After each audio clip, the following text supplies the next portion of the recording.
So that like one key aspect I've realized during this like journey altogether is like, and this is very helpful. Like this is like read the text slowly. Mm. Like reading it fast and then having to reread it again wastes like 2x or even 3x time. So Mhm. it's better that you read at a speed of 0.75 or zero point 0.6 so that you don't have to jump onto the data again and read it again.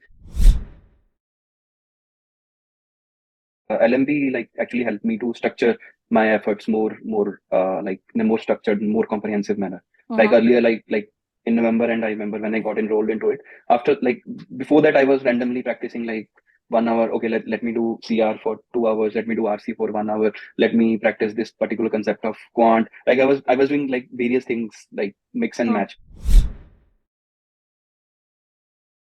I think cementing space stage is like one of the like most beautiful aspects of eGMAT that I have liked. Like it's like it's like that roadblock or that rope which you have to clear in order to like to get that tick mark. How eGMAT have done is that they have put these like markers or these tick box which need to be confirmed in order to move on to the next section.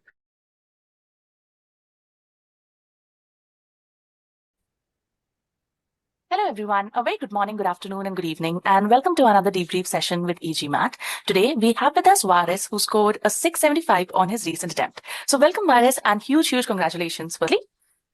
Yeah, thank you, Abba. Thank you so much, and thank you to eGMAT and to you for being part of this lonely journey. I would say for me personally, but the eGMAT support and your guidance have been very handy for me in last 6 months. Great.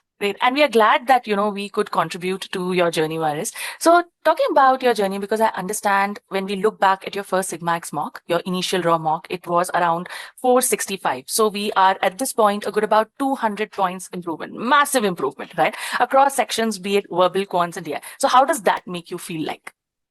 Yeah, actually, it's like the feeling is like you let go of a lot of burden that was there on your mind for like that 6 month period where that continuous like it's like a continuous process. You have to do something day in day out. Like every like throughout the day, there's something hanging on your head. So that achievement or to that feeling of that freedom, it's very different. And these 2 days have been very difficult also with that respect that what to do with all this freedom that I have with me now. Yes. So yeah, it's been a good journey. A lot of struggles also. Like I started from like plain scratch Mm. board. Like started my journey directly with eGMAT only. And initially, I had in my mind that I would be able to do it in like 3.5 months, 4 months. But it took me like once I got into the process, I realized like there were a lot many gaps, and specifically quant. I realized that I needed to do many more things. So it took me Mm. like 2 to 3 months longer than I had planned. Yeah. But yeah, it's been a good journey. Yes. At the end, the result matters, right? I Yes. know, the amount of effort that you have put in because personally mentored you for quite some time. I know how diligent you were and how focused you were to get to those numbers and targets. Now, when we talk about your hurdles, so what was your biggest challenge in this journey and how did you go about overcoming it? So biggest challenge I think for me, it was surprising to see I'm a chartered accountant. So and it was very surprising for me that quant was my biggest challenge. And I have like cleared my CA in November 2018. So after that, I have not picked up books. So I was like away from all the competitions, all the XYZs, and like and like after 10th class, we don't get to do those algebras and those kinds of competition. So that mental block or that those computational errors that I was doing day in day out, that those roadblocks were the biggest challenge for me. Like Hmm. conceptually I would understand everything, but when I would move on to the cementing part, I would like in initial of my cementing quizzes, I would like score like just 2 out of 10 maybe. Hmm. So to like that was the moment when I realized, okay, like to having to understand something to score good A grades in your initial courses is Yeah. not enough. You have to train yourself to do those competitions in that limited period of time and under pressure. So Yeah. that was my biggest challenge, specifically with respect to quant. So that Right. took a lot of time for me. Yes. Now, talking about your quants, I'm going to be sharing my screen. So you can see that these are your NP stats, right? For your medium, you can see how well you started going from 58 to a 93% in the most recent one. Even in the hard, we can see that there has been a huge improvement, right? Now, Yeah. so when you look back at your journey, because I know that, conceptually you had to learn everything and set the foundation. But what about the key skills that you developed in the quants that made a huge difference? Because at this point, when we talk about a score improvement, it's massive. You have literally gone from a 29 percentile to a 95th percentile in quants. Right? So what were the skills that you developed along the way, Varis? I think first key skill or key like mental change was like with respect to not like not get impacted by the question, like by the unfamiliarity of the question in front of you. So that was the most important key aspect. Other than like obviously all the concepts and practicing questions for each type of concept, revising those notes, those things are there. But still, like that mental block of seeing unfamiliar questions and then like going on a back foot. So once you are in the back foot, then the question has won. But it's important that you are there in the moment, like taking one question at a time. And I think that kind of strategy with a lot of practices on eGMAT and as well as on the GMAT club, I used the forum quiz very diligently. Like after I had used up all my quant questions on eGMAT, I moved on to GMAT club. And Right. and one of the most important aspect for me in last 10 days have been like revising all the questions which I had got incorrect. So once like my metrics improved on those questions which I had got incorrect in last like 3 to 4 months, including on the eGMAT. So once I saw my metrics improving over there, then my like my attempt and my confidence also improved, and that backed up with the with like I had taken GMAT clubs that focus tests also. So I gave like 8 to 10 that sectional mocks, Sectional so like tests. sectional test. So that helped me a lot, along with the eGMAT sectional tests also. Right. Now, when you talk, because you're speaking about the sectional tests, right? Sectional tests are coming in the final stages mostly. So before that, you also mentioned about the cementing stage. So how did the cementing stage contribute in your preparation? I think cementing stage is like one of the like most beautiful aspects of eGMAT that I have liked. Like it's like it's like that roadblock or that rope which you have to clear in order to like to get that tick mark. Because usually when we are like I've done chartered accountant studies and others also, like our objective is to finish the syllabus first.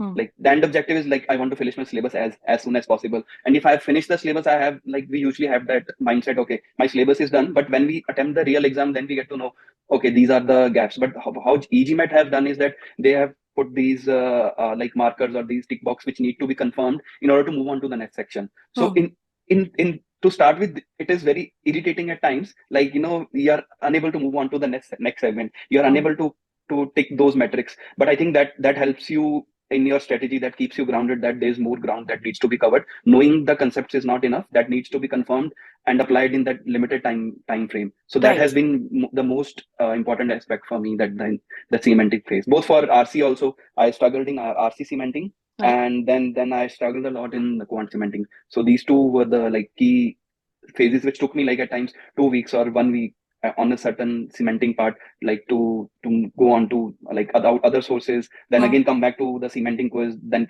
hoping that okay, this time I'm going to do it, taking it as a challenge. And once you achieve those metrics, you get that satisfaction and that confidence also. So this is a very beautifully crafted like that aspect of eGMAT that I like the most. Right. And talking about your RC, because you just mentioned that, RC was a bit of a struggle, especially in the cementing stage. So what was your approach previously for RC when you started off? Right. And what were the changes that actually happened along the way once you started moving forward? I think I was, to be very frank, I was all over the place with respect to first Sigma XMOC. Only my CR was fine. Like I was able to get like good accuracy in the CR part because of like basic logical reasoning. I have to read a sentence, like interpret and like use that negation, like very basic skills, like prior to eGMAT, which I thought would help. But in RC, I think I was all over the place, to be very frank. Like I didn't have any strategy. I was randomly reading, trying to skim through the passage and then see, okay, read the questions and find. So that like one key aspect I've realized during this like journey altogether is like, and this is very helpful. Like this is like read the text slowly. Like reading it fast and then having to reread it again wastes like 2x or even 3x time. So it's better that you read at a speed of 0.75 or 0.6, so that you don't have to jump onto the data again and read it again. So like that reading strategy of like I think I watched Harsha's video. There was a very good tutorial he had mentioned about like like keeping your radar, like mind radar open, and like inferring, reading, like actively reading, inferring. So all these kinds of strategies help me a lot in RC. Nice. And when we are talking about the skill sets, right? So you worked with a pattern where you did verbal first, then you moved to quants, and then finally we took on DI and then the mocks, the final phase, right? Yes. So do you think there were certain skills that you observed were transferable from section to section, something that helped you along the way throughout your prep? Yes, definitely. So in fact, like skills from verbal are also helpful in quant. It's not Hmm. that the skills of verbal or quant are helpful in DI. Like Yeah. for example, like reading each and every word written on the quant. So like example, error log also helped me a lot. So one pattern which I realized I was doing mistake in quant was like missing the first two, three words of a question. Hmm. Like it's mentioned that it's an integer or some other thing and a comma, and then the detail starts. So in rush you used to miss like first 4 or 5 words which Hmm. could impact your answer in certain manner. So all Mhm. these kinds of like reading, like again reading with an open mind, grasping each and every word. So like those kinds of like skills help me a lot during this. Like, and in fact, like yeah, in DI it's sort of replication of both Hmm. verbal and quant. So there it's like skills are directly transferable. Right. So that ways. Right. Very well put. Very well put. I think this is something that a lot of people miss out. But when you follow the sequence through, especially if you're starting with a slightly modest score, it helps you build that foundation and, that momentum also from the beginning. Right. Now, when we talk about, the DI section, what were the issues and challenges that you faced in DI, Varis? I think DI, even like I have not got a like still I'm not satisfied with my like Hmm. DI attempts. Like my verbal and quant attempts were like were good. Yeah. But like as you know, I got like 78 in DI. So Hmm. I'm still not done with the DI yet, and I don't know. I have that in my mind, but I'm not planning to take the test again. In DI, I think the main challenge for me was like even in my final exam also, Hmm. like and I got 8 out of 10 correct in my first half. Hmm.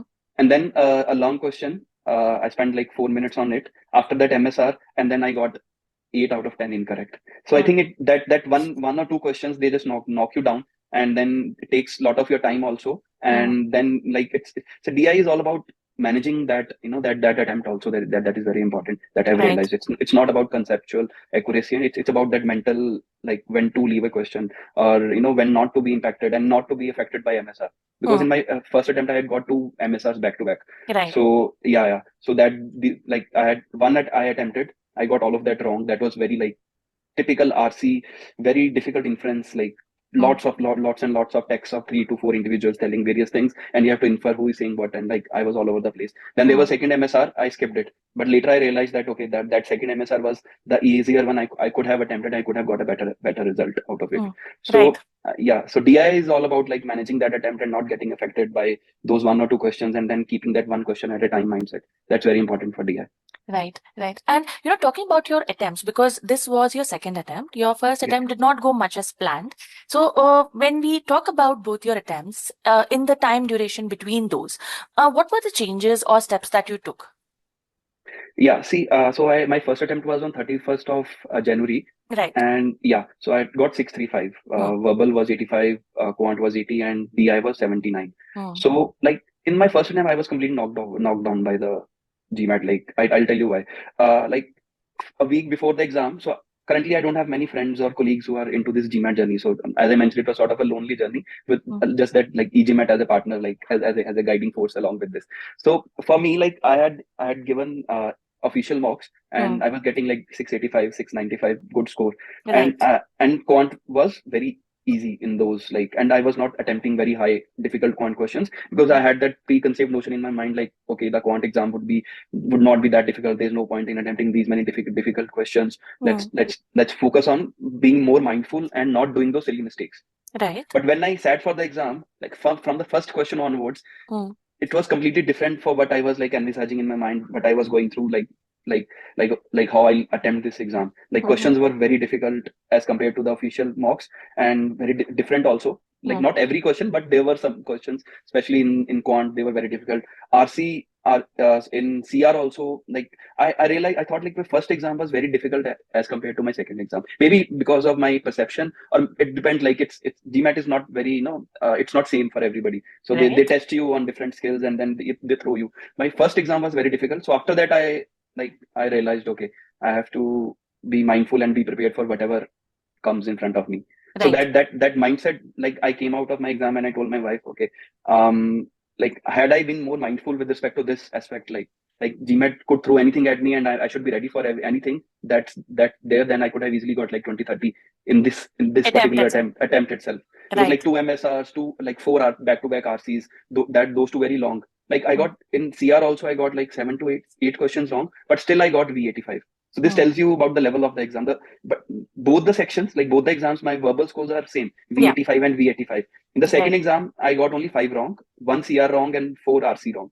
But my score is still same myself. Like, and the second thing that, like, I think I took a break for like 6, 7 days. I had some like family commitments and a marriage to attend. So after that, like I sat down and I practiced mostly quant. So that reflected in my score also. Like I was able to improve it from Q80 to Q88. Yeah. And in final exam, I think I got, in the first exam, I had got 5 questions wrong. The final one, I got just one wrong. That is also, I think, the question which is under 1 minute attempt. So that is probably one of the easier questions which I got wrong. Maybe. Right. So Yeah. it is very important that, something that you really highlighted here is very, a very key element here, that, once you identify what is the actual weak area, you need to be doing focus practice. Right? In your first attempt, maybe because to a certain extent you took quants for granted, and in the GMAT you saw that the level could be slightly more higher. But the next time when you put your heart and soul in quants, you literally improved. And that was not just, you improving from a Q80 to an 88 in those time span. It was also that you had that conceptual knowledge. I think it was more about the ability that you built on hard questions, right? Focusing on just medium hard topic wise plan, that really worked out for you, right? So whereas like in your journey, while you were part of the eGMAT, in the final stages for a couple of months, you were also inducted in the last mile push program, right? So how did that contribute to your prep? Yeah, I think, see, again, as I had mentioned, like I didn't have any guide, any mentor, or any friend to talk to like daily. So this LMB like actually helped me to structure my efforts more like in a more structured, more comprehensive manner. Like earlier, like in November, and I remember when I got enrolled into it.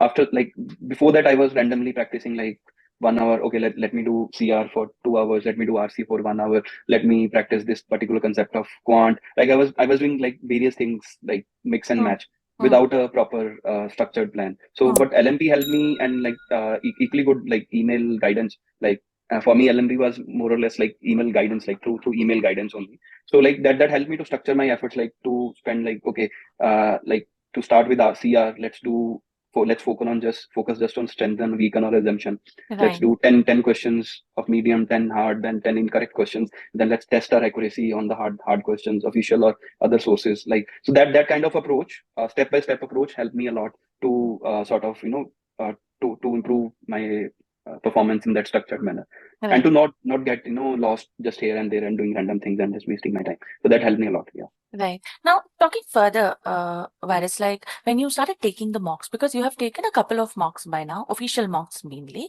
So, Yes. was there a particular strategy that you were applying in the mocks that you could translate on the actual test as well? Yeah. So in the mocks, first is like, it's very simple, and like it's like time management effort, like which I was able to, like I had to, sorry, it was the time management thing which I had to sort of manage. I was not able to complete my verbal. Like, most important part was I was spending too much time on the RC, so I was taking a lot of notes while doing RC. I would spend like 6 minutes or maybe on tough long RC, and like 5.5 minutes on medium difficult RC. So like that identification of that time management thing was very important for me, and to work on it and try to reduce my time and on the RC, like especially here, like eGMAT's guidance to sort of first read the RC, like spend like 4 minutes on the first question, then eventually you're able to answer the next questions in under 1 minute. So your total RC time management effort in that way is managed. That kind of structured guidance thinking helped me a lot to replicate my test from my officials to the actual score also.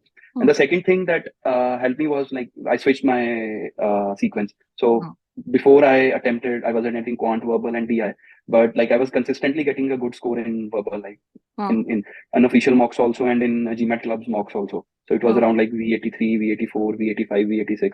So then I, like, after you like discussing it with you also during a call, that I realized that, okay, maybe it's better that I start with verbal, so that at times there are those, because in my first attempt, the first question was very unfamiliar. However, I got it correct. Right. I got it correct under 2 minutes also, and I got it correct because of right reasoning also. But the question was unfamiliar. I had not seen that kind of reasoning. It was a number properties, simple question, but that kind of question I had not seen anywhere in eGMAT or in like GMAT Club other sources also. That knocked me a bit.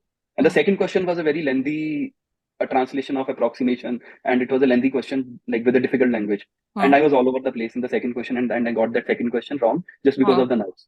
just because of the unfamiliarity, and I was not like comfortable. So that then there I realized that it's better to start with verbal, where I'm more comfortable with.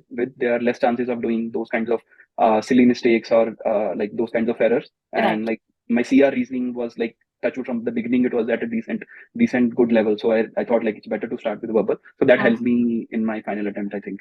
Right, right. And talking about test taking skills, because there's a lot of discussion, something that you need to keep in mind while preparing for the mocks, the sectionals, or the tests. So, what were the main key elements that you used to keep in mind during your sectionals or mocks? See, I had coined a term like it's like I used to like recite it in my mind before my exam or just randomly walking. I would say that traps everywhere. Read each word with care. I would just so like I would recite this term again and again in my mind. Okay, traps everywhere. Read each word with care. So like that kind of like self aware or those kinds of mental exercises that you do, that you prepare yourself for those kinds of exams. So that's this mindset is very important, just to be open and to like and to take it. Second thing is like to take it one question at a time, like just to Mm, not to be impacted by the previous question. And the third one is like eventually you get to realize that when you're spending extra time. Like initially I had no track. I mhm, was all over the place, like in and the cementing quizzes helped me a lot over here. So mm, like in the hard cementing, what I would do, like because my initially I got all A's and like all good scores, but in the hard cementing I would get stuck on one question and I would not move on from that. mm, So I would spend like 5 minutes on question two only, and then I would be left with eight more questions and just 10 minutes in hand. So there's no way that I'll be able to solve 6 to 7 questions in that particular time. So mm. that kind of time trick, it becomes a natural habit. So eventually at the end of it, it became a natural habit. Without looking at the clock, I was able to identify, okay, I'm taking extra time on this question. So Nice. it's better to like just to make an educated guess and move on to the next question. That is very Right, important. So right. that these kinds of basic skill sets that you eventually develop with more practice and more sectional mocks, these are very helpful like going forward. So true, so true. Talking about your routine, what was your routine like, Virus? Because I know it's been some time for you. Like you mentioned, it took you around 5 to 6 months to get this improvement. But I understand that you were working, you're juggling your work as well as your prep, and there are a lot of working professionals who find it hard to manage the prep along with your GMAT, right? So how did you go about managing your work schedule and your GMAT prep? Yeah. So one privilege that I had was like I'm sort of working as an independent consultant. Hmm. So previously I worked with like I was with EY. I was senior consultant there in their business consulting. After that, I got into public policy. I worked in political consultancy also, like with Punjab government and with the national party also, like at a quite decent senior level in the previous elections. It was after the elections, 2024, that Hmm. I moved on to this journey. Hmm. So and I was working as an independent consultant with respect to this my evaluations and CA work also. So I had that leverage to to plan my day as per my own. Like I didn't have to go to office every day. Like it had to be only like 2 to 3 days a week, or maybe most of the work was done virtually. So Hmm. like how I would go about is like and in fact like I would wake up, and then at times like there was a period for I think 2 months or 1 month. Every alternate day I would watch one of such interviews which I'm giving right now, like while So having nice. breakfast. Yeah. So So nice. Yeah. so yeah, I've been through a lot of interviews, and I really value this kind of Right. conversation also. And because I know there's somebody like me sitting out there who planning her own journey and has a lot of doubts and questions in mind, which might be helpful to them. Like yeah, and I was also following through that, and like this helped me to realize one more thing was that it might take more than one attempt. I Hmm. was of the opinion like it will take just one attempt. But like coming back to my routine, I think I would start like for 2 hours first, whatever, like follow the course that Hmm. personalized study plan had provided, and then work for 2 hours, then again study for 2 hours. So it was like around 5 to 6 hours maybe daily. There were few breaks in between. Like in August, I had to go for a family vacation, so there was a break for 10, 15 days, 10 days over there. Other Right. than that, it was quite like regular, that the entire practice and the work that I was Hmm. doing. Yeah. Right. And following the stage one, stage two approach, because, since you enrolled with eGMAT and this was the only platform that you worked with, so we follow the stage one, stage two, stage three approach. So how effective was this in your learning curve? Yeah, this has been very instrumental for me. See, like again, I was of the mindset like, okay, complete the course, do some basic questions, get that accuracy, and then the other course. But it's like it's very important, like, and this is very very scientific also. Like I used to listen to a few podcasts around like this learning, and they mentioned it's very important to sort of cement or to test your learning. Like So Right. as soon as in like I think it was in Andrew Huberman's podcast also, he was talking about uh, like uh, report where a study about learning techniques, and Mm, the best learning technique that he mentioned was to like read something and then test it immediately. mm, So the people who read and tested their ability immediately versus the people who read it 5 times or maybe 6 times and did not test their ability, or the versus somebody who read again 2 days after and then tested their ability after 30 days. The maximum result was for somebody who tested their ability immediately after studying. So this right. this scientific approach of cementing and the testing that ability right away, right after doing Doing the those course. doing the course is very important. Like it helps those. I think that is also mentioned that neural networks to settle, and those, and then it's actually scientific. So yeah, Right. this tells that there's a lot of research that has gone on behind this course. So which Right. is like quite commendable on eGMAT's part. Right. Now, talking about the last 2 days, right? Because I know that, you were done with your prep, you were going very solid on your grounds of preparation, your mocks were all in line. And so you had your test date booked. And I know as the test date starts appearing, there might be a little bit of anxiety seeping in and you feel a little nervous. So was there something that you did to keep yourself calm and in the right mindset before your test days? Uh, I think it's all an inner journey. Like Mm, I was, I don't know, I had a proper daily routine I used to follow, like waking up, and then every day like I would have that detox water, like spend like 30-40 minutes listening to something, or maybe some part religious part, or maybe like random anything, like whatever like keeps your mind more focused, or at times not listening to anything. So I would wake up every day, that daily routine, like that morning routine, and then 20-minute workout after mm, that. So that daily routine helped me settle my nerves. mm, Even like during the exam time also, exam day also, I did that only. Like I practiced my morning routine diligently, like same time I woke up, I did each and everything like in that structured manner that I was doing. So that right. helps you settle some nerves, like with respect to that.